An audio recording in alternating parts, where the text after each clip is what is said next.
Hello again. You know, we've drawn boxes in 1, 2, and 3-point perspective, and if you've been following along, we've also done Cityscape in both 1 and 2-point perspective. You can also do a city in 3-point perspective. This is a little trickier. You have to be a little more cautious with 3-point.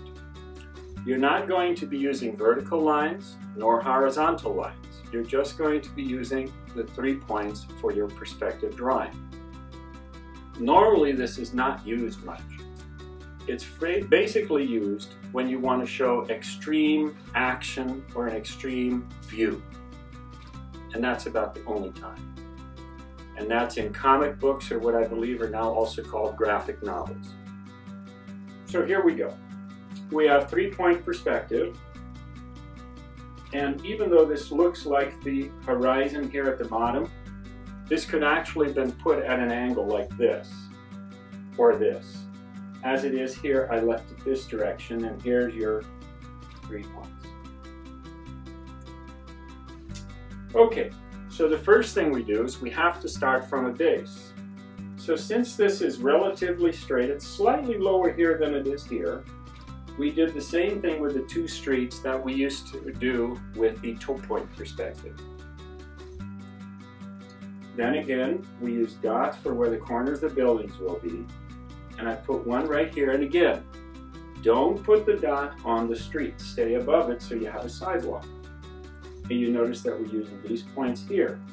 Here's where the tricky part comes. Instead of drawing a vertical line, you'll notice that this one is slightly askew because it's heading toward this vanishing point. You'll see that when we put the sides of the buildings on, they will also go to the vanishing point.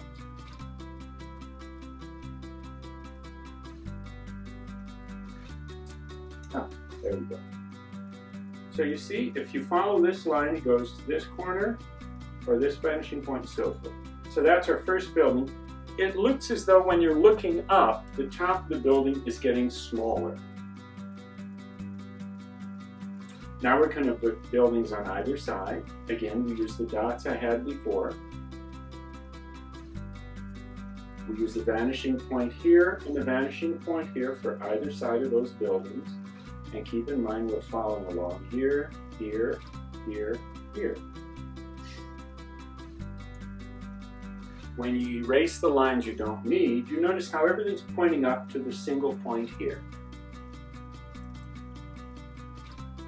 Then I put another building on the side here, and you notice how extreme it looks.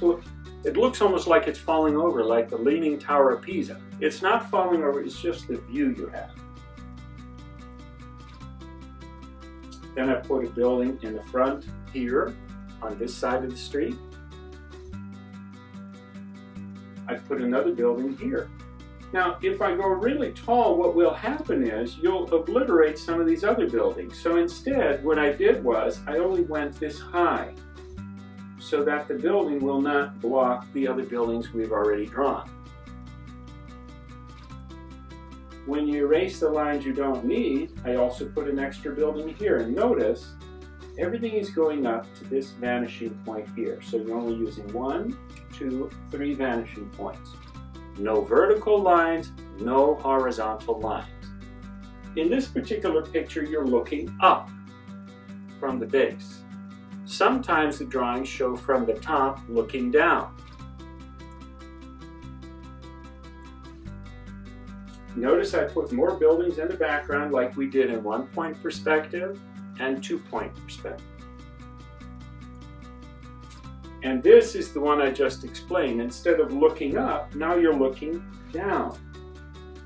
If you follow the lines of the buildings, you'll see where the vanishing points would be. You'll have 2 on top, 1 at the bottom, as opposed to what we had earlier where we had 2 at the bottom and 1 at the top. And so it's an exaggerated view, but it's exciting. In this particular case, even though it didn't copy over too well, I used pen and marker.